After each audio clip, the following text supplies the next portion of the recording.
ہر مذہب کا کوئی نہ کوئی مرد ضرور داڑھی رکھتا ہے، سمجھ میں آ رہی؟ کسی کی بڑی بڑی داڑھی ہوتی ہے، کسی کی فرینچ داڑھی ہوتی ہے، کسی کی چھوٹی داڑھی ہوتی ہے، لیکن بہرحال سب داڑھی رکھتے ہیں اپنے اپنے مناسبت سے۔ اب مسلمان نے بھی داڑھی رکھی، مسلمان کی اتنی داڑھی ہے، ایک مٹھی کے برابر داڑھی ہے، ٹھیک ہے، اب سب کو کھڑا کر دیا۔ اب آپ کیا ان میں سے کسی کو نکل پاؤ گی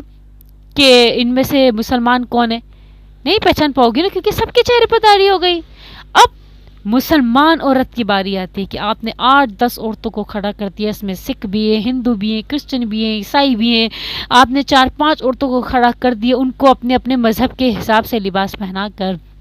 اور ایک مسلمان عورت کھڑی ہو گئی اپنے لباس کو پہن کر، اور مسلمان عورت کا سب سے خوبصورت لباس، سب سے پیارا پہناوا ہے پردہ، عبایا،